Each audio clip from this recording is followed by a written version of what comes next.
হে তরুণ যুবকেরা, আমরা যে পরিমাণ অন্যায় কাজে লিপ্ত আছি, আমার আল্লাহ আমাদের উপর নারাজ হয়ে যান, কিন্তু আমার আপনার নবী পাকের ওসিলায় আমাদের উপর গজব তিনি দেন নাই। আমাদের নবী, দয়ার নবী কতটা উম্মতকে ভালোবাসেন। ইন্তেকালের সময় আমার আল্লাহ তাআলা ফেরেশতা জিবরাইল আলাইহিস সালামকে পাঠিয়ে দিলেন, যাও আমার বন্ধুর আসার সময় হয়েছে, যাও জিবরাইল, আমার বন্ধু যদি আসতে চায় তাহলে আমার বন্ধুর রূহকে কবজ করবে, যদি আমার বন্ধু আসতে না চায় তাহলে আমার বন্ধুকে কষ্ট দিও না। আমার বন্ধুকে আরো, আমার বন্ধু যতদিন দুনিয়াতে থাকতে চায় ততদিনের জন্য দুনিয়ায় আমার বন্ধু থাকবে। হে তরুণ যুবকেরা, হে আমার বন্ধুরা, শুনে রেখে দিন বাবা, জেনে রেখে দেন, আল্লাহর নবী আল্লাহ রাসূলকে ফেরেশতা জিবরাইল আলাইহিস সালাম গিয়ে সালাম দিয়ে বললেন, ইয়া রাসূলুল্লাহ, হাবিবাল্লাহ, আপনাকে আমার আল্লাহ সালাম দিয়েছেন, আর আমার আল্লাহ আপনার সঙ্গে মোলাকাত করতে চান। আপনার যাবার সময় হয়েছে, আমার আল্লাহর দরবারে যাবার সময় হয়েছে, আপনার রূহটা বের করার সময় হয়েছে। তবে আপনার জন্য একটা আমার আল্লাহ স্পেশাল বলেছেন, আপনারই জন্য কেবল স্পেশাল, কোন পয়গম্বরের জন্য স্পেশাল দেওয়া হয় না, কোন পয়গম্বরের জন্য সময়কে বাড়ানো হয় না, কোন পয়গম্বরের জন্য সময়কে জিজ্ঞাসা করে তার রূহটা বের করা হয় না, কিন্তু আপনার জন্য স্পেশাল, আপনার জন্য সময়কে নির্দিষ্ট করা হয়নি, আপনার জন্য আমার আল্লাহ স্পেশাল বলে দিয়েছেন, যাও আমার বন্ধু যদি রাজি থাকে তবে আমার বন্ধুর রূহটা বের করা হবে। ইয়া রাসূলুল্লাহ, হাবিবাল্লাহ, আমার আল্লাহ আপনাকে সালাম দিয়েছেন আর জানতে চেয়েছেন, যদি আপনি আল্লাহর দরবারে যেতে চান তবে আপনার রূহটা বের করা হবে। আমার আপনার নবী, দয়ার নবী, দো জাহানের বাদশাহ হাবিবুল্লাহ জনাবে মুহাম্মদুর রাসূলুল্লাহ সাল্লাল্লাহু আলাইহি ওয়াসাল্লাম সেই সময় মুচকি হেসে বলেছিলেন, ভাই জিবরাইল, আমি আল্লাহর সঙ্গে মোলাকাতের জন্য বেচैन আছি, কিন্তু আমার চলে যাওয়ার আগে, আল্লাহর দরবারে যাওয়ার আগে, দুনিয়া ছেড়ে বিদায় নেওয়ার আগে আমি জানতে চাই আমার উম্মতের দায়িত্বটা, আমার উম্মতের দায়িত্বটা কে নেবে? আমি যে দুনিয়া ছেড়ে বিদায় নেব, আমার উম্মতের দায়িত্ব কে নেবে? আমার উম্মতের দায়িত্ব যদি আমার আল্লাহ নাই, আল্লাহ যদি নেন আমার উম্মতের দায়িত্ব, তাহলে আমি আল্লাহর দরবারে যেতে রাজি, কোনো অসুবিধা নাই। হে তরুণ যুবকেরা, হে আমার বন্ধুরা, শুনে রেখে দিন বাবা, কয়েকটা শর্ত আমার আপনার নবী জিবরাইল ফেরেশতার মাধ্যমে আল্লাহর দরবারে পৌঁছেছিলেন। যাও যাও ভাই জিবরাইল, কয়েকটা শর্তের মধ্যে একটি শর্ত হলো, আমার উম্মত যতই গুনাহগার হোক, যতই পাপী হোক, যত বড়ই অপরাধী হোক না কেন, অন্যান্য পয়গম্বরদের জামানাতে যেমন উম্মতে আমার আল্লাহ তাআলা সেই সমস্ত পয়গম্বরদের উম্মতেরা পাপ কাজ করার কারণে, গুনার কাজ করার কারণে তাদেরকে আমার আল্লাহ চাটে একসঙ্গে ধ্বংস করেছেন, তেমন যেন আমার উম্মতদের একসঙ্গে চাটে না ধ্বংস করে দেন। যাও যাও যাও, আমার আল্লাহ তাআলা যদি আমার উম্মতের দায়িত্বটা নেন, ভাই জিবরাইল, আমি আল্লাহর দরবারে যেতে আমার কোনো আপত্তি নাই। হে তরুণ যুবকেরা, হে আমার বন্ধুরা, শুনে রেখে দিন বাবা, জেনে রেখে দেন, এমন সময় আল্লাহর দরবার থেকে জানিয়ে দেওয়া হলো, এই জিবরাইল, আমার বন্ধুকে জানিয়ে দাও, বন্ধুকে জানিয়ে দাও, আমার বন্ধুর সমস্ত শর্ত আমি আল্লাহ কবুল করে নিলাম। শুধু তাই নয়, আমার বন্ধুর উম্মতিদের দায়িত্বটাও আমি আল্লাহ গ্রহণ করলাম। জোরে হবে না বন্ধুরা আমার? কোরআন মাজিদ খুলুন, তাফসীর খুলুন, তাফসীরে কাসির খুলুন, তাফসীরে বাইজাবি খুলুন, তাফসীরে ইবনে কবির খুলুন, তাফসীরে আল জামাকশরি খুলুন, তাফসীরে কবির খুলুন, বড় বড় তাফসীরের কিতাবগুলো খুলুন, দেখবেন লূত নবীর জামানার ঘটনা পাবে। লূত নবীর জামানায় 5টা শহরের মানুষ এমন পাপ কাজে লিপ্ত হয়েছিল যে আমার আল্লাহ তাদের উপর নারাজ হয়ে গিয়েছিল। হে তরুণ যুবকেরা, মনে রাখবেন ইবলিস শয়তান হলো আমাদের প্রকাশ্য শত্রু। ইন্না শাইতানা লিল ইনসানি আদুউম মুবিন, নিশ্চয়ই শয়তান হলো তোমাদের প্রকাশ্য শত্রু। হে তরুণ যুবকেরা, হে আমার মুরব্বিয়ানেরা, বন্ধুরা আমার শুনে রেখে দেন, ইবলিস শয়তান আপনার আমার শরীরের রক্তের মধ্যে মিশে যায়, শরীরের প্রত্যেকটা বা আমার অর্গানের মধ্যে চলে যেতে পারে। ইবলিস শয়তান আমাদের হৃদয়ের মধ্যে প্রবেশ করতে পারে, হৃদয়ের মধ্যে প্রবেশ করে ওয়াসওয়াসা দিতে পারে। ইবলিস শয়তানকে, আসল ইবলিসকে আর করতে হয় না, তার চেলা চামচোটরা বিভিন্ন দায়িত্ব পালন করে। হে তরুণ যুবকেরা, ইবলিসেরও বংশ আছে, বিস্তার করেছে, ইবলিসেরও সন্তান সন্ততি আছে। ইবলিস হলো একটা জিন, আপনারা সকলেই জানেন, জিনেদের বাদশা। ভাই আমার, ইবলিস হলো একটা জিন যাকে আল্লাহ মুআল্লিমুল মালাকুত করেছিল, ফারিস্তাদের সরদার বানিয়েছিল। ভাই আমার, তার আসল নাম হলো আজাজিল। তারও কিন্তু বংশ আছে বাবা, তার ছেলে মেয়ে আছে, আল আওলাদ আছে, কোন ছেলে মেয়ে বাবা। ভাই আমার, দোস্ত আমার, ইবলিসের এক ছেলে ভাই আমার দায়িত্বে আছে মানুষের মাঝখানে গীবত, শিকায়ত, চুগলি, চগলখড়ি করানোর দায়িত্বে আছে। ইবলিসের আর এক সন্তান মানুষকে অশ্লীল অন্যায় কাজের মধ্যে লিপ্ত করার কাজে দায়িত্ব আছে। এইভাবে ইবলিসের অনেক সন্তান, তারা বিভিন্ন কাজে লিপ্ত আছে। ইবলিসের যেমন ছেলে আছে, ইবলিসের তেমন মেয়েও আছে। ইবলিস শয়তান লূত নবীর জামানায় 5টা শহরের মানুষকে এমন ভাবে প্রভাবিত করেছিল যে তারা এমন অশ্লীল কাজে, সমকামিতায় লিপ্ত হয়েছে। আপনার তাফসীরের মধ্যে ঘটনাটা এসেছে, আপনারা অনেকে জানেন, অনেকে শুনেছেন। হে তরুণ যুবকেরা, এমন অশ্লীলতায় তারা লিপ্ত হয়ে গেল, তারা সমকামিতার মধ্যে লিপ্ত হয়ে গেল, নিজেদের স্ত্রীর সঙ্গে তারা দূরত্ব বাড়ালো, স্ত্রীর সহচর্যে তারা আর যায় না। হে তরুণ যুবকেরা, হে আমার মুরব্বিয়ানেরা, ইবলিসের এক ভাই আমার আওলাদ এসে, ইবলিসের এক চেলা এসে লূত নবীর মানুষদের, লূত নবীর জামানার মানুষদের মধ্যে এমন আচরণ প্রবেশ করাতে লাগলো। হে তরুণ যুবকেরা, হে আমার মুরব্বিয়ানেরা, তারা বাবা সমকামিতায় এমন লিপ্ত হলো, সেই জামানার মানুষের অশ্লীল অন্যায় কাজের মধ্যে লিপ্ত হতে লাগলো। ভাইরা আমার, তরুণ যুবকেরা আমার, আমার আল্লাহ সমকামিতা হারাম করেছেন, জঘন্য অপরাধ বলে আমার আল্লাহ কোরআন মাজিদে ঘোষণা করে দিয়েছেন। হে তরুণ যুবকেরা, হে আমার বন্ধুরা, কিন্তু ইবলিস শয়তান সে তো মানুষকে জাহান্নামে নিয়ে যেতে চায়। তাই আমার আল্লাহ যেটা নিষেধ করেছেন, সেই নিষেধ করা কাজের দিকে মানুষকে ধাবিত করতে চায়। আমার আল্লাহ মদ খাওয়াকে হারাম করেছেন, কথা ঠিক না ভুল? কথা ঠিক না ভুল? মদ খাওয়া, খামার, মদ সম্পর্কে আয়াত নাজিল হয়েছে কোরআন মাজিদে, আল্লাহ মদ সম্পর্কে আয়াত নাজিল করেছেন। কিন্তু এখন মুসলমানের অনেক সন্তান রাতের বেলা লুকিয়ে লুকিয়ে সোপের সামনে গিয়ে হাতটা গলিয়ে দিয়ে লাল পানির বোতলটা নিয়ে চানাচুর ভাজা দিয়ে চালিয়ে যায়।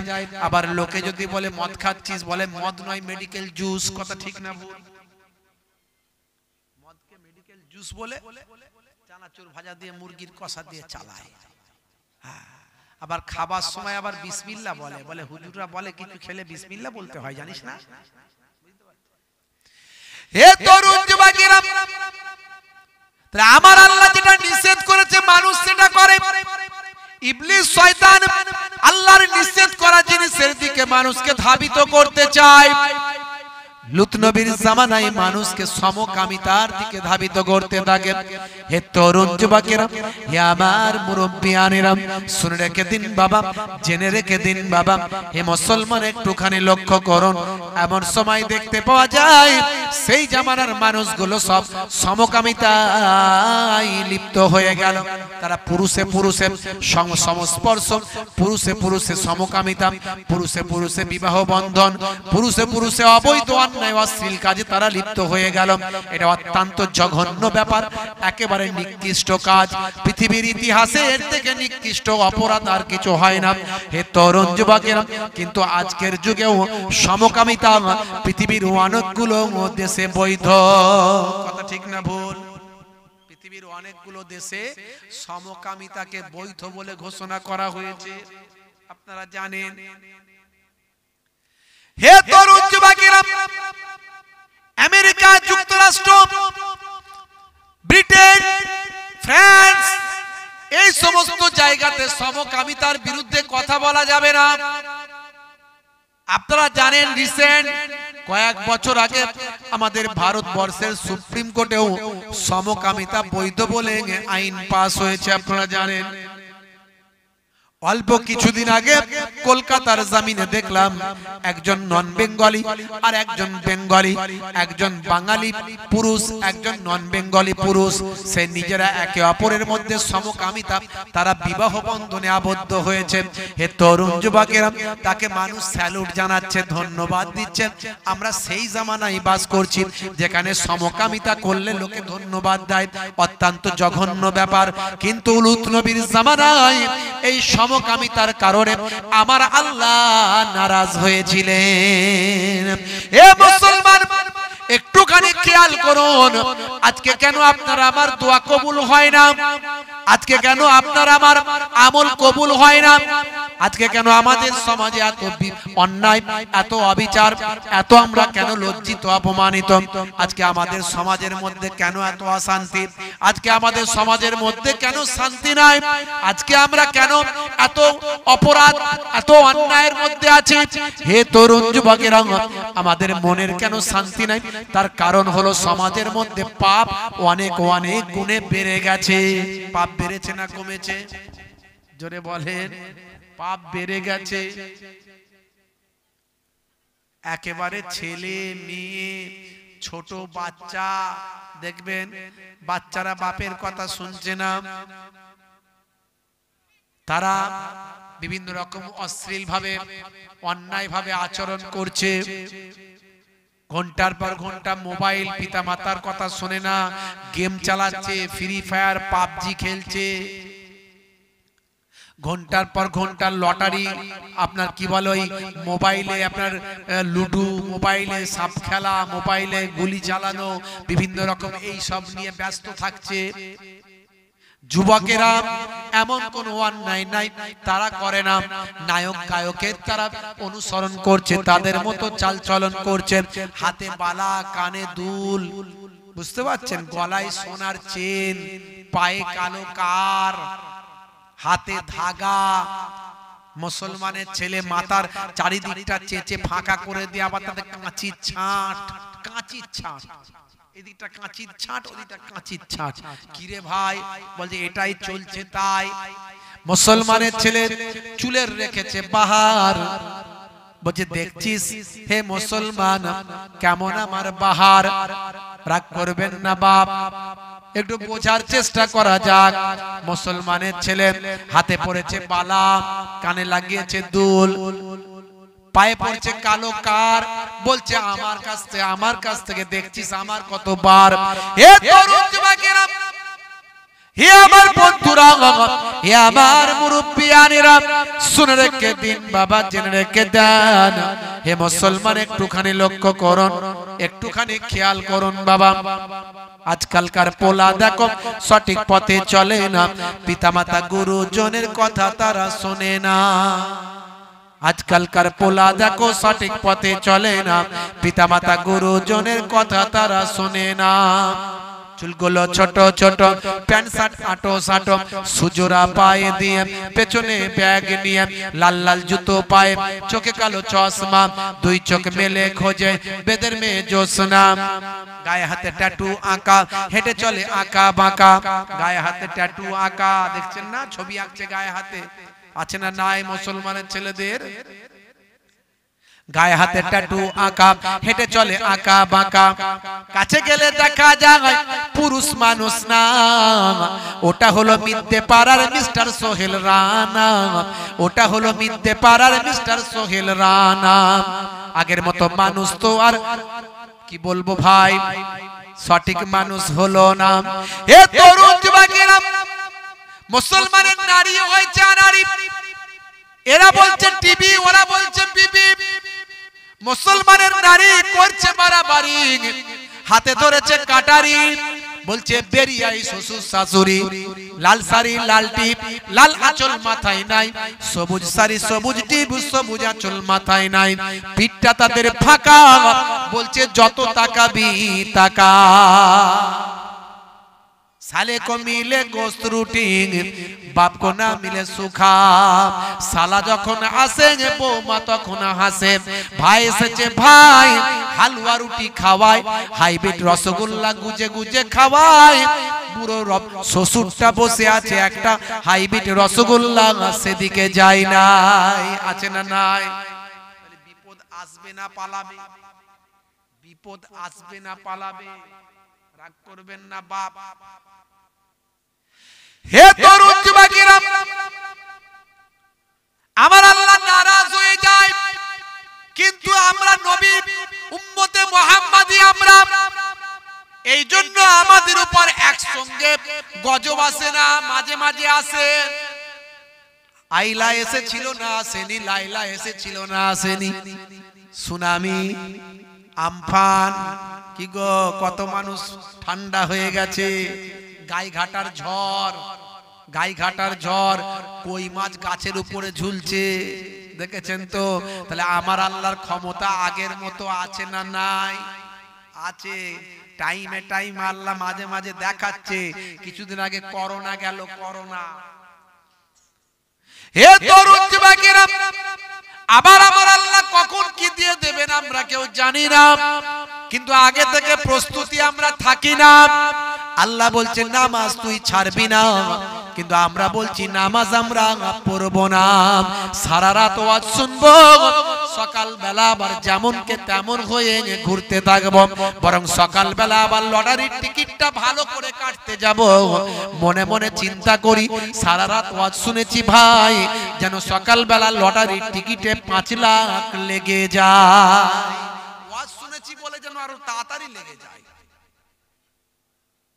রাগ করবেন না বন্ধুরা আমার, তরুণ যুবকেরা আমার,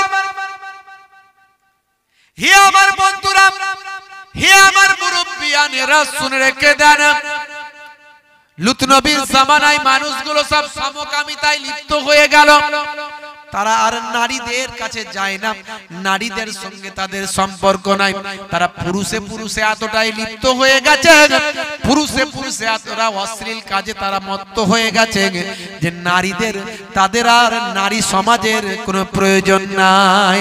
ভাই আমার, বিবাহিত স্ত্রীর সঙ্গে তারা থাকে না, বিবাহিত স্ত্রীর সঙ্গে তারা সদ্ব্যবহার করে না, বিবাহিত স্ত্রীর সঙ্গে তারা মেলামেশা করে না, বিবাহিত স্ত্রীর সঙ্গে তারা সংসার যাপন করে না।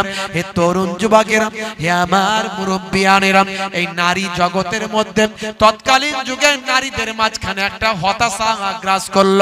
হে তরুণ যুবকেরা, হে আমার বন্ধুরা, শুনে রেখে দিন বাবা, জেনে রেখে দেন, ইবলিস শয়তান চিন্তা করলো এই নারী সমাজকেও আমার পাপের মধ্যে ডোবাতে হবে, এই নারীদের মাঝখানেও আমার পাপকে পৌঁছে দিতে হবে। শুধু পুরুষগুলো জাহান্নামায় যাবে এটা নয়, নারীগুলোও জাহান্নামায় পাঠাতে হবে। তাই নারীদেরকে কেমন করে জাহান্নামায় পাঠাবো? হে আমার তরুণ যুবকেরা, ইবলিস শয়তানের একটা কন্যা, সে খুব সুন্দরী। ইবলিস শয়তানের একটা মেয়ে আছে, সে খুব সুন্দরী মহিলা। হে তরুণ যুবকেরা, ইবলিস শয়তান হলো জিন, জিনের কন্যা জিন। মনে রাখবেন বাবা, সে কিন্তু ভীষণ সুন্দরী। নাম তার হলো লাকিস, লাকিস, তার নাম হলো লাকিস। এই লাকিসকে ইবলিস শয়তান পাঠিয়ে দিল লুত নবীর জামানায়, নারীদের কাছে চলে যা, নারীদের কাছে চলে গেল লাকিস। হে তরুণ যুবকেরা, নারীদের কাছে গিয়ে নারীদের দুঃখ যন্ত্রণা কষ্টের তারা সে ফায়দা নিতে লাগলো। হে জওয়ান যুবকেরা, নারীরা যেখানে একসঙ্গে আছে সেখানে সে সুন্দরী নারী সেজে চলে গেল, গিয়ে বলল, বাবু ভাই মাগো, তোমাদেরকে কি কথা বলবো, আমি ভীষণ কষ্টের মধ্যে আছি, আমি ভীষণ বিপদের মধ্যে আছি। আমার স্বামী আমার দিকে তাকায় না, আমার স্বামী আমার সঙ্গে থাকে না, আমার সঙ্গে সংসার ধর্ম করে না। সে আজকে পুরুষে সংসার করেছে, সে আজকে পুরুষের প্রতি আসক্ত হয়েছে, সে আজকে পুরুষের সঙ্গে জেনা ব্যভিচারে লিপ্ত হয়েছে, সে আজকে পুরুষের সঙ্গে সমকামিতায় লিপ্ত হয়েছে। কিন্তু আমার মতো সুন্দরী আজকে আমার সঙ্গে তার সম্পর্ক নাই। আমাদের চাহিদা, আমাদের ব্যবহার, আমাদের যা প্রয়োজন সেটা সে আমার স্বামী কোনো লক্ষ্য রাখে না। কিন্তু আজ থেকে আমরাও দেখিয়ে দেব, আমরা মেয়েরাও ছেড়ে কথা বলবো না। এ তরুণ যুবকেরা, সে নারীদেরকে প্রলোভন দেখাতে লাগলো। নারীদেরকে প্রলোভন দেখিয়ে তৎকালীন যুগের একটা সম্ভ্রান্ত এবং সুন্দরী নারীর সঙ্গে সে যৌন বা আমার আচরণে লিপ্ত হয়ে গেল। বা আমার সেই লাকিস ওই মহিলাদেরকে বা আমার সমকামিতা শিখিয়ে দিল শয়তানের মাধ্যমে। লাকিস ওই জামানার নারীদের মধ্যে সমকামিতা প্রয়োগ করল। এইভাবে নারীদের মধ্যে সমকামিতার প্রচলন ঘটল। পুরুষে বিবাহ করে, নারীরা নারীতে বিবাহ করে। এই হলো তাদের অবস্থা। বর্তমান সময়েও পুরুষে বিবাহ, নারী বিবাহ আছে না নাই? আছে না নাই? খোঁজ খবর রাখেন, মাঝে মাঝে দেখবেন চলছে এই সব। সারা পৃথিবীতে চলছে, আমাদের ভারতবর্ষেও চলছে। হে তরুণ যুবকেরা, হে আমার বন্ধুরা, শুনে রেখে দিন বাবা, জেনে রেখে দেন। হে মুসলমান, হে আমার ভাইয়েরা, শুনে রেখে দেন বাবা, বন্ধুরা আমার আল্লাহ বললেন, বান্দারে তোরা সিরাতুল মুস্তাকিম পথের প্রতীক হয়ে যা। কোরআন মাজিদে আমার আল্লাহ সূরা ফাতিহার মধ্যে জানিয়ে দিলেন, আমরা 5 ওয়াক্ত নামাজে সূরা ফাতিহা পড়ে থাকি। আলহামদুলিল্লাহি রাব্বিল আলামিন, আর রহমানির রহিম, মালিক ইয়াউমিদ্দিন, ইয়াকা না'বুদু ওয়া ইয়াকা নাস্তাঈন, ইহদিনাস সিরাতাল মুস্তাকিম, সিরাতাল লাযিনা আন'আমতা আলাইহিম, গায়রিল মাগদুবি আলাইহিম ওয়ালাদ-দাল্লিন।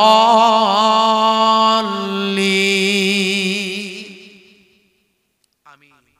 আমরা কি বলি? ইহদিনাস সিরাতাল মুস্তাকিম। আল্লাহ আমাদেরকে সঠিক পথে, সরল পথে পরিচালিত করো। গায়রিল মাগদুবি আলাইহিম ওয়ালাদ-দাল্লিন, ওই পথে নয় যে পথে ক্ষতিগ্রস্ত হব, যে পথে ধ্বংসপ্রাপ্ত হব, তাদের পথে পরিচালিত করো না। যাদেরকে তুমি ধ্বংসপ্রাপ্ত করে দিয়েছো ওই পথে নয়। এটা কারা? আল্লাহর দুশমন যারা, আল্লাহর হুকুমের বাইরে চলেছে যারা। হে তরুণ যুবকেরা, হে আমার বন্ধুরা, হে আমার মুরব্বিয়ানেরা, শুনে রেখে দিন বাবা, জেনে রেখে দেন।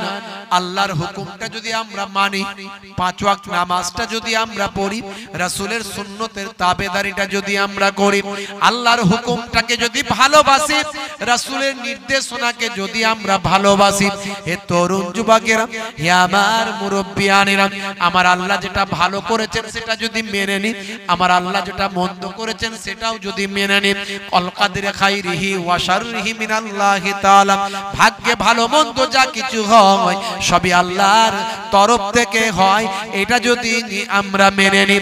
এ তরুণ যুবকেরা, আমার মুরব্বিয়ানেরা, যারা আল্লাহ ওয়ালা মানুষ হন, ভাগ্যে ভালো মন্দ যা কিছু হয় সব আল্লাহর পক্ষ থেকে হয়, এটা তারা মেনে নেয়। হে তরুণ যুবকেরা, হে আমার মুরব্বিয়ানেরা, শুনে রেখে দিন বাবা, জেনে রেখে দিন বাবা, আল্লাহর ওলিদেরকে আল্লাহ পরীক্ষা করেন। আল্লাহর ওলিরা কেন এত দরজা মর্তবায় পৌঁছে যান? আল্লাহর ওলিরা দুনিয়াটাকে ক্ষণস্থায়ী মনে করেন, পরকালটাকে চিরস্থায়ী মনে করেন। তাই দুনিয়ার জমিনে যা কিছু ঘটছে সব আল্লাহর পক্ষ থেকে ঘটে, এটা তারা অন্তর থেকে মেনে নেন। কিন্তু আমরা মানতে পারি না, আমরা গ্রহণ করতে পারি না। কেন আমার ক্ষতি হলো, কেন আমার বিপদ হলো, কেন আমার এমন হলো, কেন আমার বাপ মারা গেল, কেন আমার স্ত্রী অসুস্থ হয়ে গেল, কেন আমার স্ত্রীর রোগ হয়ে গেল, কেন আমার স্ত্রী কালো হলো, কেন আমার সন্তানটা এমন হলো। হে তরুণ যুবকেরা, যদি আমরা আল্লাহর নির্দেশনা, আল্লাহর হুকুমকে যদি মেনে নিই, আমার আল্লাহ আপনার আমার জীবন জীবিকাকে বুলন্দ বানিয়ে দেবেন। আমার আল্লাহ আপনার আমার দুনিয়া আখিরাতকে কামিয়াবি দেবে।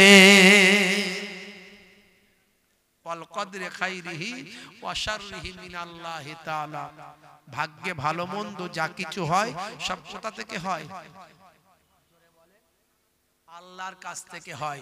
তাহলে যা কিছু ঘটছে বা ঘটবে আমরা সবেতেই রাজি আছি কি আছি? জোরে বলেন আছি না আছি না?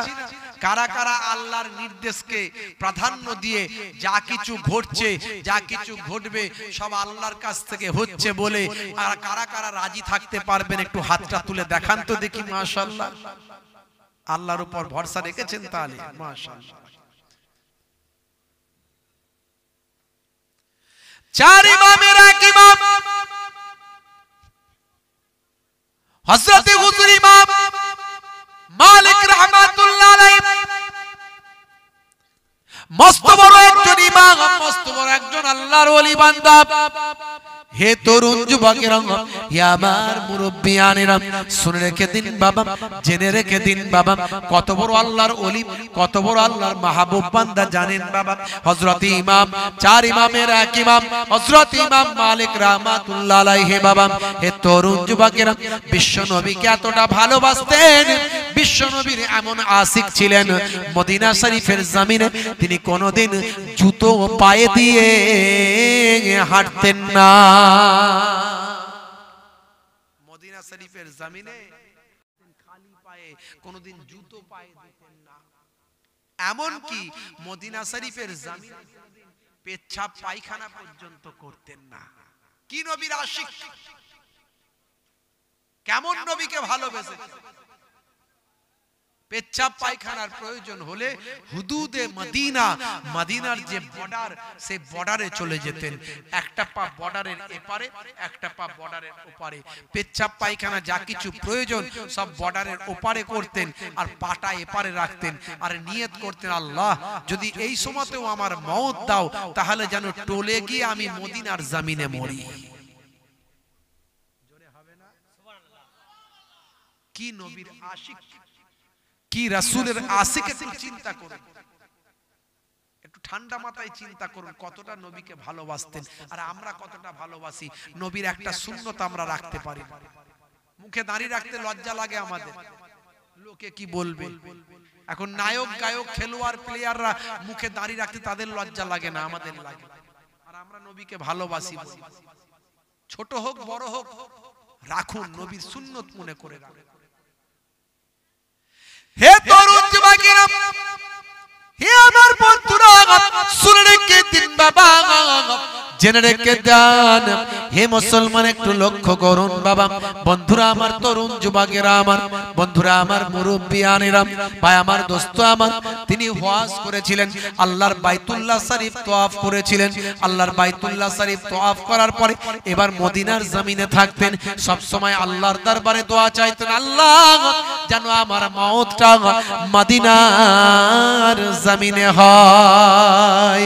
হে তরুণ যুবকেরা, হে আমার বন্ধুরা, কিন্তু তার মনে হলো একবার যদি আমি আর একবার বাইতুল্লাহ গিয়ে তওয়াফটা করে আসতে পারতাম, যদি একবার কাবা ঘরে গিয়ে আমি হজটা করে আসতে পারতাম, আমার জানটা বড় ঠান্ডা হতো। কিন্তু গ্যারান্টি তো নাই যে আমি কাবা ঘরে গিয়ে মক্কার জমিনে আমার মওত হয়ে যেতে পারে। কিন্তু আমি নিয়ত করেছি, আল্লাহ আমার মওতটা যেন মদিনার জমিনে হয়। তাই আমি মক্কা শরীফ যেতে পারছি না, কারণ মক্কা শরীফে গেলে যদি আমার মওত হয়ে যায়, এই চিন্তায় আমি মক্কা শরীফ যেতে পারছি না। হে তরুণ যুবকেরা, কারণ তিনি আল্লাহর কাছে দোয়া চেয়েছেন, আল্লাহ আমার মওতটা যেন রাসূলের রওজার পাশে হয়। মক্কা শরীফে হজ করতে যেতে পারছেন না, আর একবার গেছেন, একবার করে এসেছেন, দ্বিতীয়বার আবার মনটা চেয়েছে কিন্তু পারছেন না। হে তরুণ যুবকেরা, রাসূলের দরবারে গিয়ে দোয়া চাইলেন,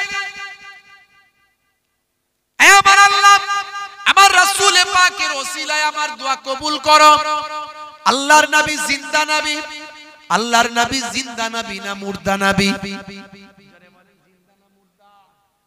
জোরে বলেন। একদল মানুষ বেরিয়েছে বলছে নবী মরে গেছে শেষ, বলছে না? একদল মানুষ বেরিয়েছে বলেনি?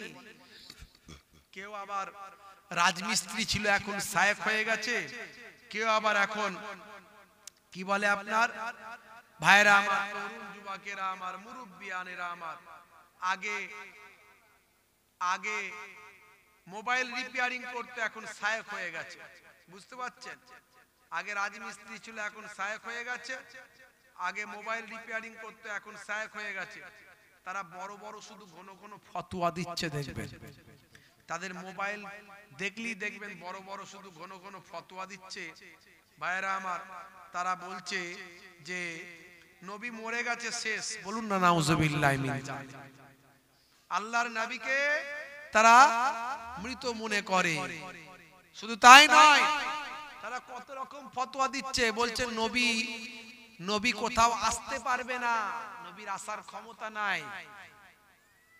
ফুরফুরা শরীফে দাদা হুজুর পীর কেবল রাহমাতুল্লাহ আলাইহের আটচালায় হুজুরের ইসালে সওয়াবে আমার আপনার নবী রুহানি হালাতে সেই ইসালে সওয়াবে সে হাজির হয়েছিলেন। জোরে বলুন সুবহানাল্লাহ।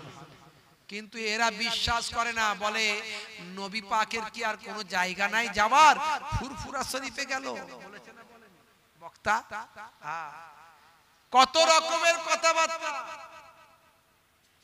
এই বক্তারা বলে আমরা নাকি কোরআন মানি আর হাদিস মানি, আর কিচ্ছু মানি না।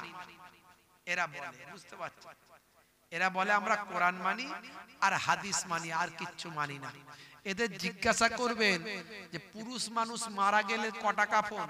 জোরে বলেন, কটা কাফন কটা দেয়? পুরুষ মানুষ মারা গেলে কটা কাফন দেয়? জোরে বলেন। আপনারা কাফন টাফন দেন না নাকি লোককে? তাহলে একটু আওয়াজ দেন, কটা কাফন দেন? 3টে দেন। আর মহিলা মারা গেলে কটা দেন? 5টা। আর যদি মনে করেন একটা হিজড়া আছে আপনাদের এলাকায়, সে মারা গেছে, কটা দেবেন? যদি থাকে রে বাবু, নাই তো কি হয়েছে, যদি থাকে কটা দেবেন বলেন? কোথা থেকে পাবেন? কোন কিতাবে লেখা আছে? কোরআন হাদিসে কোথায় আছে? কারণ কোরআন হাদিস ছাড়া তো আর কিছু মানুনি, বাকি তো আর কিছু মানুনি। বলে কোরআন আর হাদিস, আবার সহিহ হাদিস, আর কিছু মানে সহিহ হাদিস থেকে দেখাও যে হিজড়ে মারা গেলে কটা কাফন লাগবে। পারবে দেখাতে? পারবে না, পারবে না। ভাইরা আমার, তরুণ যুবকেরা আমার, মানুষ পায়খানা করার পরে, পটি করার পরে ধৌত করে পাকিজা হতে হয়, তাহারাত হাসিল করতে হয়, পবিত্রতা অর্জন করতে হয়। এখন বলুন তো দেখি, কোরআন হাদিস থেকে খুঁজে কতটা ধৌত করলে পবিত্রতা অর্জন হবে? বলুন, পাওয়া যাবে খুঁজে? কোরআন হাদিস থেকেও দেখাতে পারবে? তাহলে শুধু বলো কেন যে সবকিছু কোরআন হাদিস থেকেই পেয়ে যাব? কোরআন হাদিস পাককে সামনে রেখে এইরকম লক্ষ লক্ষ সমস্যার সমাধান দিয়ে গেছেন ইমামরা, সেই জামানার ইমামরা সমাধান দিয়ে গেছে। এরা বলে ইমাম আমরা মানি না, এরা বলে ইমাম আমরা মানি না, আমাদের ইমাম লাগবে না, আমরা যা কিছু প্রয়োজন সব কোরআন হাদিস থেকে বের করব। আর যখন ঠেলাই পড়ে, ঠেলাই পড়লে এরা বলে আমাদের শেখ এটা বলেছে, আমাদের শেখ ওটা বলেছে, আমাদের অমুক এটা বলেছে। তো তোরা ঠেলাই করলে তোদের অমুক ওটা বলেছে, তোমাদের শেখ এটা বলেছে, তোদের শেখ ওটা বলেছে। আর আমরা ঠেলাই পড়লে আমাদের ইমামে আজম আবু হানিফা এটা বলেছে। জোরে হবে না? তোরা ঠেলায় পড়লে তোদের রাজমিস্ত্রিওয়ালা শায়েখের কথা শুনিস, তোরা ঠেলায় পড়লে তোদের ওই কি বলে মোবাইল রিপেয়ারিং করা শায়েখের কথা শুনিস, বা আজকের যুগের কোন মোল্লা মৌলবীর কথা শুনিস।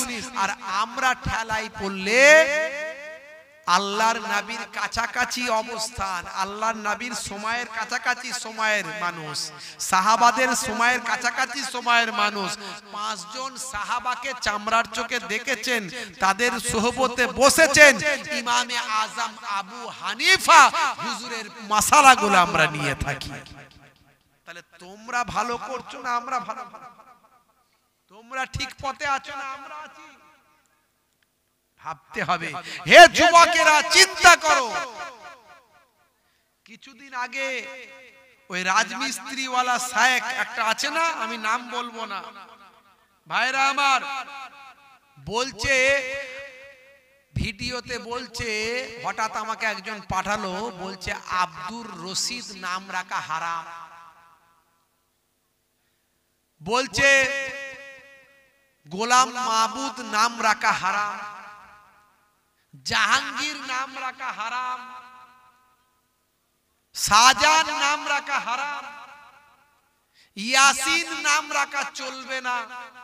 এখন একটা বক্তাও তো আছে ফরসা মতো, ইয়াসিন আছে না নাই, এখন সে বুঝবে নাম রাখা তার চলবে কি চলবে না। আবার বলেছে কি যাদের নাম এগুলো আছে তাদের নাকি নতুন করে আবার জবাই করতে হবে, জবাই করে আকিকা দিতে হবে। আর এই দেখুন নাম রেখেছেন আব্দুর রশিদ, আছে না, নাম আছে না আব্দুর রশিদ, এই নাম রাখা হারাম, চলবে না, একদম নাই। গোলাম মাহবুদ নাম আছে না, আছে, নাম রাখা হারাম, চলবে না। জাহাঙ্গীর নাম আছে, চলবে না। শাহজাহান নাম আছে, চলবে না। ইয়াসিন চলবে না, এসব নাম রাখা চলবে না। আর কত শোনাবো, অনেক আছে, সব চলবে না, ইসলামে চলবে না। তাহলে যাদের আছে লক্ষ লক্ষ মানুষে, তাদের সব তো কি হবে, বলছে সব নাকি নতুন করে ফের আকিকা দিয়ে পশু জবাই করে নাম পাল্টাতে হবে। এখন আপনাদের এখানে এরকম নাম আছে নাকি?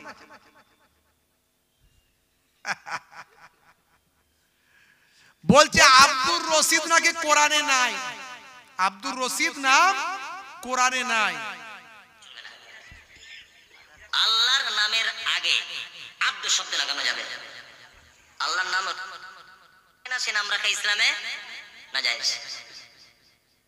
শাহজাহান নাম আছে, চলবে না। ইয়াসিন চলবে না, এসব নাম রাখা চলবে না। যে নামের অর্থ হয় না সে নাম রাখা ইসলামে না যায়, চলবে না। আল্লাহর নামের আগে আব্দু শব্দ লাগানো যাবে। আল্লাহর নাম রশিদ, আল্লাহর নাম আছে নাকি? নাই, রশিদ আল্লাহর নাম নাই। কিছু লেজুর বললাম, এইরকম শায়েখ ও জানে না যে রশিদ আল্লাহর নাম আছে কি। কোরআন মাজিদ খুলে দেখো, 99টা আল্লাহ সিফাতি নাম আছে, তার মধ্যে একটা হলো আর রশিদ, আছে না নাই? আর রশিদ শেষের দিকে দেখবেন আর রশিদ আছে, বুঝতে পারছেন তো? আর রশিদ নামটা আল্লাহর নাম, অথচ বলছে এই নামটা রাখা চলবে না। কেন ভাই? না বলছে রশিদ তো আল্লাহর নাম নাই, তাহলে আব্দুল কেন বসিয়েছো? সে জানি না যে রশিদ আল্লাহর নাম আছে, রশিদ আল্লাহর নাম আছে। তাহলে সেই নামের কারণে ভাইরা আমার, তরুণ যুবকেরা আমার, মুরব্বিয়ানেরা আমার, এই আব্দুল কথাটা ব্যবহার করা হয়েছে। রশিদ শব্দের অর্থ হলো, আর রশিদ শব্দের অর্থ হলো সঠিক পথ, সঠিক পথ। এটা একটা আল্লাহর সিফাতি নাম। আর জাতি নাম আল্লাহর কটা? একটা। সেই জাতি নামে কেউ অংশী হতে পারবে না, আল্লাহর নাম কেউ নিতে পারবে না, আল্লাহ আল্লাহ। কিন্তু সিফাতি নামগুলো রাখলে তার আগে আব্দুল কথাটা ব্যবহার করতে হবে, বুঝতে পারছেন? আব্দুর রশিদ মানে রশিদের বান্দা, রশিদের বান্দা। তো কোরআন মাজিদে আল্লাহর নামের 99টা যে সিফাতি নাম আছে তার মধ্যে একটা হলো আর রশিদ। এই নামটা যে রাখা যায় এবং এর আগে যে আব্দুল শব্দ ব্যবহার করা যায়, তাও সে জ্ঞানও নেয়, অথচ সে বড় শায়েখ, ঘন ঘন শুধু ফতোয়া দেয়, শুধু ফতোয়া দিচ্ছে, বুঝতে পারছেন? আখেরি জামানা, বলছে শাহজাহান নাম রাখা যাবে না। শাহজাহান, এই বাদশা শাহজাহান ছিল না? ছিল না? জোরে বলে, ছিল না? ছিল না? এই আপনাদের এই সন্দেশখালীর দিকে একজন শাহজাহান সাহেব আছে না নাই? কি গো, এই এখন ইন্টারনেটে খুব জোর চলছে, মোবাইল করলি শাহজাহান সাহেবের নাম, বুঝতে পারছেন? আমি আজকে সন্দেশখালীর ওদিকে ছিলাম দিনের বেলা, সন্ধ্যাবেলা। আমি বললাম যে কি ব্যাপার এখানে শাহজাহান সাহেবের এরম এরম ব্যাপার শুনছি, আমি তো ভালো করে জানি না ব্যাপারটা কি। বললে লোক কিন্তু ভালো, এলাকার লোক বলছে এট এ টাইম 20,000 মানুষ কিন্তু বেরিয়ে এসেছে। আমি বললাম অত শত বুঝি না বাবু, তো যাই হোক, তো এসেছিল সব নাকি ওপর থেকে কারা সব এসেছিল, বিরাট গন্ডগোল। তো যাই হোক, সে আইনের ব্যাপার, আইন বুঝবে, আমারও তো কিছু বলার নাই, কিন্তু ওখানকার লোক কিন্তু বিরাট নাম করছে। যাই হোক বন্ধুরা আমার, তরুণ যুবকেরা আমার, তো শাহজাহান নাম আছে না নাই? শাহজাহান মানে কি? এই জাহানের বাদশা। এই জাহান আর ওই জাহান এক? আল্লাহর সঙ্গে বান্দার তুলনা করা যাবে? বলছে শাহজাহান মানে জাহানের বাদশা। ওর বক্তব্য হলো জাহানের বাদশা মানে আল্লাহ। ওনার বক্তব্য কি? জাহানের বাদশা মানে আল্লাহ। কিন্তু এটা ভাবা উচিত যে এই মানেকে ওই মানের সঙ্গে লাগালে চলবে না, এই শব্দের ব্যবহার ওই শব্দের সঙ্গে করা চলবে না। এরকম হাজারো শব্দ আছে যার এখানকারের অর্থ আলাদা আর পরকালের অর্থ আলাদা। যেমন বন্ধুরা আমার, তরুণ যুবকেরা আমার, মুরব্বিয়ানেরা আমার, কেতাবুন মানে কি? বই। আপনার যেটা মাধ্যমিক এইচএস এর বই, সেটাও তো কেতাবুন বই, আর কোরআন মাজিদকেও তো কেতাবুন বলেন। দুটো কি এক? কোরআনের ইজ্জত আর দুনিয়ার এই সামান্য বইয়ের ইজ্জত, এই বইয়ের ইজ্জত এক? তাহলে ওটাও কেতাব, এটাও কেতাব, দুটোই কেতাব আমরা বলি, কিন্তু দুটোর ব্যবহার আলাদা, দুটোর কাজ আলাদা, দুটোর সম্মান আলাদা। যেমন দুনিয়ার পানি আর হাউজে কাউসারের পানি, দুটো পানি এক? বলে দুটো পানি এক হবে? দুনিয়ার পানি দুনিয়ার পানি, পুকুরের পানি, নদীর পানি, কলের পানি, এ পানি পানি, দুনিয়ার পানি। আবার হাউজে কাউসারের পানি, জান্নাতের পানি, ওই আপনার ওই পানির সম্মান, ওই পানির ইজ্জত আলাদা। তাহলে বন্ধুরা আমার, এই শাহজাহান আর আল্লাহ কুল কায়নাতের জাহানের মালিক, সেই মালিক আর এই মালিক এক নয়, এক নয়। কিন্তু একে কে বোঝাবে, তো শেখ হয়ে বসে আছে, এ সবকে বলছে হারাম। এখন যাদের নাম ইয়াসিন তারা চিন্তা করবে, তাহলে ওই বক্তাকে চিন্তা করতে হবে তার নামটা কি হবে, বুঝতে পারছেন? আর আপনাদের মধ্যে যদি আব্দুর রশিদ থাকে তাহলে তো বিপদ। কথা ঠিক না বল? হে তরুণ যুবকেরা, খুবই সংক্ষেপ করে বলবো বাবাজি, ছোট্ট করে আপনাদের মাঝখানে বলি, কেমন নবীকে ভালোবেসেছিলেন বাবা। চার ইমামের এক ইমাম হযরত ইমাম মালিক রাহমাতুল্লাহ আলাইহি বাবা। হে জওয়ান যুবকেরা, হে আমার মুরব্বিয়ানেরা, আল্লাহর নবী, আল্লাহ রাসূল হায়াতুন নবী, জিন্দা নবী, নবীর কাছে বলতে লাগলেন, ইয়া রাসূলুল্লাহ, হাবিবাল্লাহ, আপনি আমাকে কবে হোক, খেয়ালে হোক, আপনি একটু আমাকে জানিয়ে দেন আমি কতদিন আর হায়াতে থাকব। যদি আমার হায়াত আরো বেশি হয় তাহলে আমি একবার বাইতুল্লাহ গিয়ে আল্লাহর কাবা ঘরটা তওয়াফ করে, হজ করে আবার আমি মদিনায় ফিরব। জোরে হবে না? নবীকে বলছে, ইয়া রাসূলুল্লাহ, আপনি তো জিন্দা নবী। নবীরা, আমার আপনার নবী কবরে জিন্দা না মুর্দা? ওরা বলে মুর্দা, নবী মরে গেছে শেষ। বলুন না নাউজুবিল্লাহি মিন যালিক। আমার নবী, হাদিস পাকের মধ্যে এসেছে, সুনানে বাজ্জারের মধ্যে হাদিসটা এসেছে, ওয়া আফাতি খায়রুল লাকুম তুরাজু আলাইয়া আমালুকুম ওয়া মা রাআইতু মিন খায়রিন ফাহামিদুল্লাহ আলাই ওয়া মা রাআইতু মিন শাররিন ফাস্তাগফারতুল্লাহ লাকুম। আল্লাহর নবী বলেন, আমার ওয়াফাতটাও তোমাদের জন্য ভালো, যেমন আমার হায়াতটা তোমাদের জন্য ভালো, ও হায়াতি খায়রুল লাকুম, তেমন ওয়াফাতি খায়রুল লাকুম, আমার ওয়াফাতটা, ইন্তেকালটাও তোমাদের জন্য ভালো। আমার ইন্তেকালের পরে तमाम উম্মত উম্মতির নেকির আর বধির, ভালো আর মন্দর, পাপ আর পুণ্যের খাতাটা আমি রাসূলুল্লাহকে দেখানো হবে। তুরাজু আলাইয়া আমালুকুম, যখন তোমাদের আমলগুলোকে আমাকে দেখানো হবে, আমার আইতু মিন খাইরিন ফাহামিদুল্লাহ আলাই, যদি দেখি তোমরা নেক আমল করেছো, ভালো কাজ করেছো, তোমাদের জন্য আমি আল্লাহর দরবারে হাম প্রশংসা করতে থাকবো। আমার আইতু মিন শাররিন ফাস্তাগফারতুল্লাহ লাকুম, আর যদি দেখি তোমরা গুনার কাজ করেছো, তাহলে আমি আল্লাহর দরবারে তোমাদের জন্য ইস্তেগফার করতে থাকবো। জোরে হবে না? আমাদের নবী মদিনার রওজা মোবারকে পড়ে পড়ে আপনার আমার জন্য গুনাহ করলে গুনার জন্য মাফি চাইবেন, আর নেকির কাজ ভালো কাজ করলে আল্লাহর দরবারে শুকরিয়া আদা করবেন।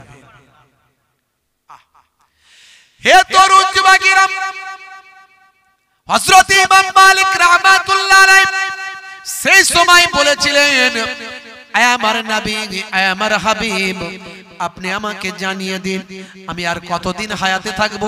যদি বেশি দিন হায়াতে আমি থাকি, তাহলে আল্লাহর ঘর বাইতুল্লাহ একটু তওয়াফ করতে চাই।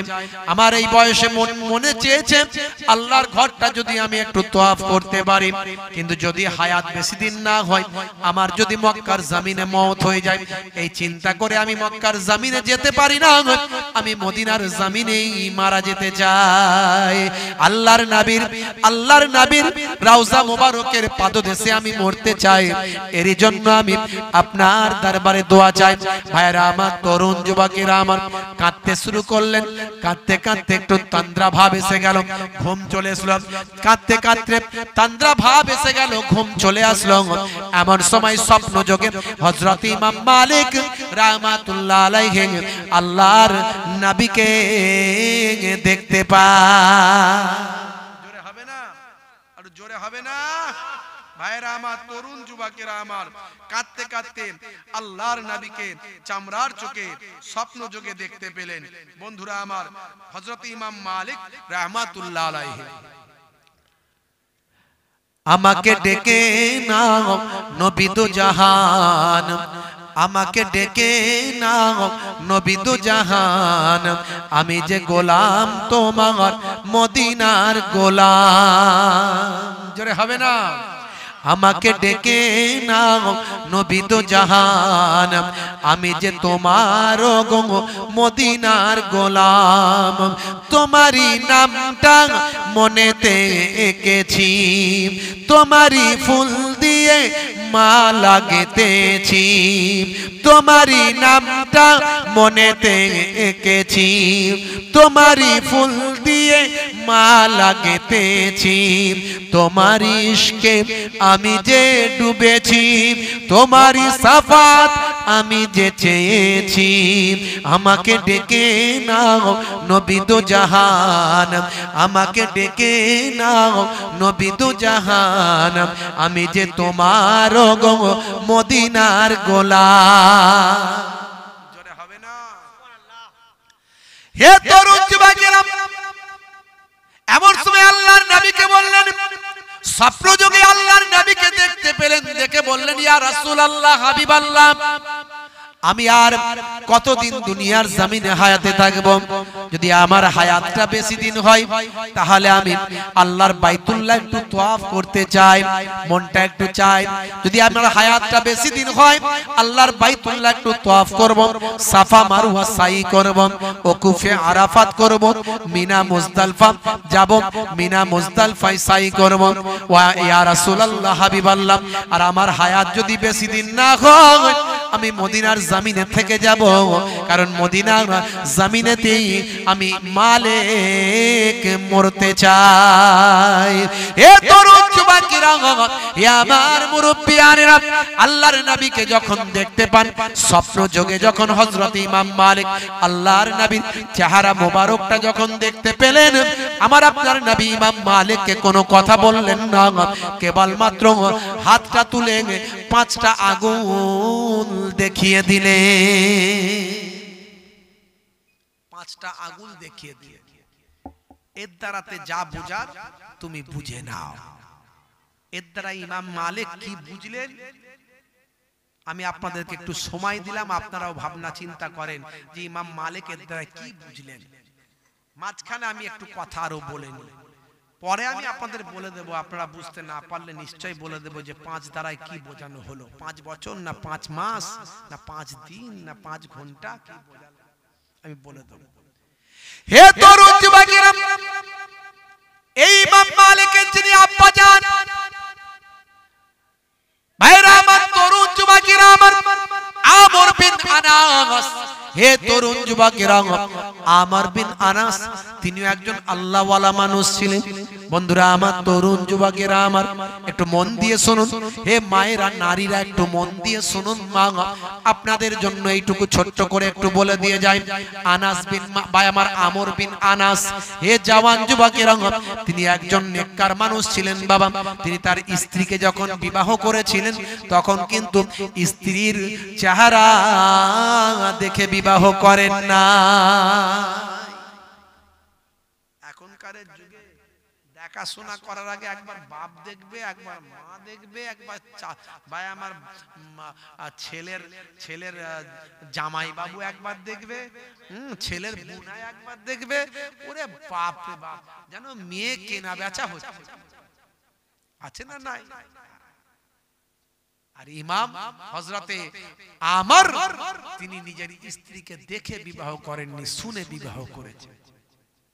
এখন বিয়ে হলে ভাই আমার মেয়ের বাপ ছেলের বাপকে টাকা দিয়ে কিনে নেয়, কথা ঠিক না? মেয়ের বাপ ছেলের বাপকে টাকা দিয়ে কিনে নেয়, ছেলেকে টাকা দিয়ে কিনে নেয়। বেশি টান্ডাই ম্যান্ডাই করবে না, এত টাকা পণ দিয়েছি, আছে না নাই? পণের খাবার খাওয়া হালাল না হারাম? জোরে বলেন হারাম। পণ নেওয়া দেওয়া হারাম আমরা জানি, কিন্তু ছেলের বাপ শুনে না। ম্যাক্সিমাম এখন দেখতে পাওয়া যায় ছেলের বাপ নিজে না বলতে পারলে ঘুরিয়ে পেঁচিয়ে চাচতো ভাইয়ের ফুফুতো ভাই অমুকের অমুকের তমুকের তমুক হয়, যদি নাচে ঠিকঠাক পাই তাহলে হবে তুমি আমার ভালো বিয়াই, এই সব কথা বলে ঘুরিয়ে পেঁচিয়ে একটা পালসার গাড়ি চাই, 5 লক্ষ টাকা ক্যাশ চাই, 10 ভরি সোনা চাই, আরো কত কি চাই। ছেলের ওজন 35 কেজি, পালসার গাড়ি নেবে ভাই, চালাবি কেমন করে? বলে অসুবিধা নাই, লেংচে লেংচে চালিয়ে, কিন্তু পালসার গাড়ি আমার চাই। বলে তোর থেকে তো তোর গাড়ির ওজন বেশি, বলে তাতেও অসুবিধা নাই। মুসলমানের ছেলে, হাই রে হাই। মনে রাখবেন, পণের টাকা যারা গ্রহণ করছেন সেই টাকা যদি খেয়ে রক্ত পোস্ত তৈরি হয় ওই টাকা হারাম হয়। পণের টাকা নেওয়া হারাম, পণের খাদ্য খাওয়া হারাম, আর ওই খাদ্য খেয়ে গোস্ত পোস্ত যা কিছু হচ্ছে সব হারাম। বন্ধুরা আমার, তরুণ যুবকেরা আমার, আজকে যুব সমাজকে এগিয়ে আসতে হবে, পণমুক্ত সমাজ তৈরি করতে হবে। নাচে যদি কিছু কেউ দেয়, ছেলের বাপ দিক আর মেয়ের বাপ দিক, সেটা হলো বেগাইরে মাসালাতিন ফাহুয়া হাদিয়াতুন, নাচে যেটা পাওয়া যায় সেটা হলো হাদিয়া, তোহফা। দেওয়া দরকার ছিল ছেলেকে, মেয়েকে দেওয়া দরকার ছিল মোহর, মোহর দিয়ে বিয়ে করার কথা, কিন্তু উল্টে গেছে, ঘুরিয়ে ফেলেছে ভাই আমার, পণ দিয়ে বিয়ে করে, আর মোহর যেটা ধার্য করে সেটা বলে মাপ, সেটা বলে মাপ, কিন্তু ওটা মাপ করা উচিত নয়, ওটা আপনার দেওয়া উচিত। ইসলাম যা বলেছে সেটা মানা উচিত, কিন্তু হয়ে গেছে উল্টো। কম পয়সা মোহর করুন, কিন্তু দিয়ে মেয়েকে বিয়ে করে নিয়ে আসুন, পণ মুক্ত সমাজ গঠন করুন। পণ নেবেন না, নাচে কেউ কিছু দিলে অসুবিধা নাই, কিন্তু পণ নেবেন না। বন্ধুরা আমার, তরুণ যুবকেরা, যুব সমাজের প্রতি আমার বক্তব্য, তাই আমার কলমে আমি লিখেছি, আমাদের সংগ্রাম চলছে চলবে, দিকে দিকে এই রং উঠেছে, ইসলামী সংগ্রাম ইসলামী জয়গান, এই গান সবাজ গেয়েছে। আমাদের সংগ্রাম চলছে চলবে, দিকে দিকে এই রং উঠেছে, ইসলামী সংগ্রাম ইসলামী জয়গান, এই গান সবাজ গেয়েছে। মুছে যাবে পণ প্রথা এই অপমান, কন্যার কত দাম ভেবেছো জওয়ান, মুছে যাবে পণ প্রথা এই অপমান কন্যার কত দাম ভেবেছো জওয়ান সমাজটা আজ কেন বিপথে গেল যুবকের দল আজ প্রশ্ন তোলো সমাজটা আজ কেন বিপথে গেল যুবকের দল আজ প্রশ্ন তোলো আমাদের সংগ্রাম চলছে চলবে দিকে দিকে এই রং উঠেছে ইসলামী সংগ্রাম ইসলামী জয়গান এই গান সব আজ গেয়েছে জোরে হবে না জোরে হবে না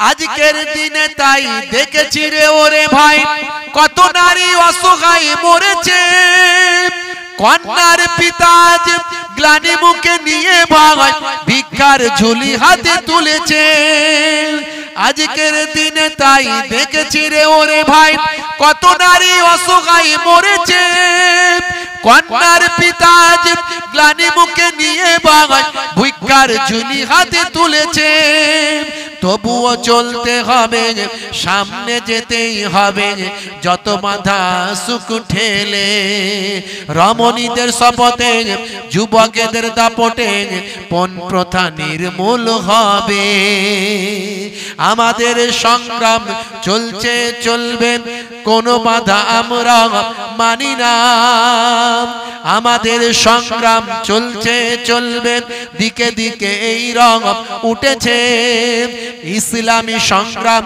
ইসলামী জয়গান এই গান সব আজ গেয়েছে আমাদের সংগ্রাম চলছে চলবে দিকে দিকে এই রং উঠেছে ইসলামী সংগ্রাম ইসলামী জয়গান এই গান সব আজ গেয়েছে মুছে যাবে পণ প্রথা এই অপমান কন্যার কত দাম ভেবেছো জওয়ান সমাজটা আজ কেন বিপদে গেল হুসাইনি আজ তুমি প্রশ্ন তোলো সমাজটা আজ কেন বিপদে গেল হুসাইনি আজ তুমি প্রশ্ন তোলো বলুন না আজকে আমাদেরকে মাথায় রাখতে হবে বাপজি আমার আনাস হযরতে আমর বিন আনাস রাদিয়াল্লাহু তাআলা আনহু আমর বিন আনাস রাহমাতুল্লাহ আলাইহি তিনি যে বিবাহ করেছিলেন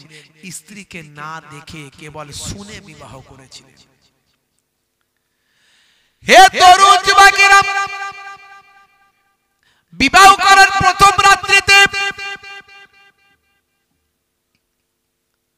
স্ত্রীর চেহারাখানা যখন দেখলেন দেখেন প্রচন্ড কুৎসিত এক মহিলার চেহারা ভীষণ কুৎসিত ভীষণ কালো ভীষণ বদসুরাত হে তরুণ যুবকেরা হে আমার মুরব্বিয়ানেরা এই মহিলার চেহারাখানা দেখে হযরতে আমর তিনি আর তার কাছে যেতে চাইলেন না তিনি বাইরে বেরিয়ে চলে এলেন কিন্তু বাইরে বেরিয়ে এসে যখন চিন্তা করছেন এটা আমি কি করলাম ভালো করে তথ্য তালাশ না নিয়ে এতটা কুৎসিত মহিলাকে আমি বিবাহ করলাম হে তরুণ যুবকেরা হে আমার মুরব্বিয়ানেরা শুনে রেখে দিন বাবা জেনে রেখে দেন এমন সময় বাসর ঘর থেকে ওই মহিলা বের হয়ে এলেন এসে বললেন আমর হে আমার প্রিয়তম স্বামী আমি আপনার কাছে একটা কথা বলতে চাই আপনি হয়তো আমাকে না দেখে বিবাহ করেছেন এইজন্য আমার চেহারাটা আপনাকে খারাপ লাগছে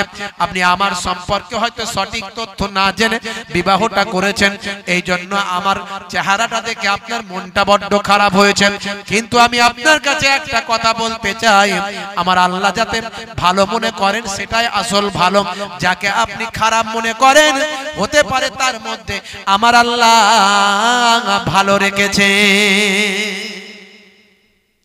যাকে আপনি খারাপ মনে করেন হতে পারে তার মধ্যে আল্লাহ ভালো রেখেছেন তা আপনি শুধু শুধু দুঃখ করবেন না প্রিয়তমা স্ত্রী এমন ভাবে মিষ্টিময় কথা বললেন দেখতে কুৎসিত মনটা সুন্দর কথাগুলো মিষ্টি জোরে বলে সুবহানাল্লাহ হে তরুণ যুবকেরা এত সুন্দর মিষ্টি ভাষায় কথা বললেন তার কথাতে হযরতে আমার আবার বিগলিত হলেন স্ত্রীর কাছে গেলেন। বাবা ভাই আমার, দোস্ত আমার, স্ত্রীর সঙ্গে রাত্রি যাপন করলেন।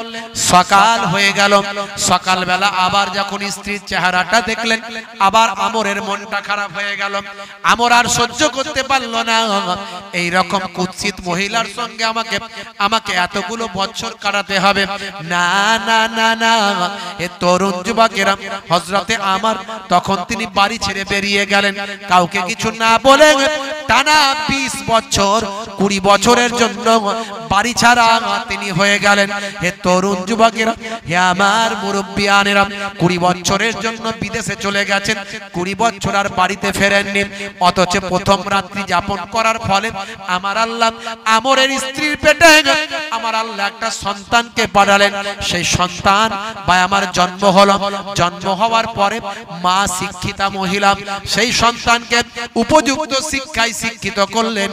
সেই সন্তানের বয়স আজকে প্রায় 19 বছর 20 বছর হতে চললাম। ভাই আমার, দোস্ত আমার, সেই সন্তান এমন সন্তান হলো, সেই জামানার একজন বিখ্যাত আলেমে পরিণত হলো।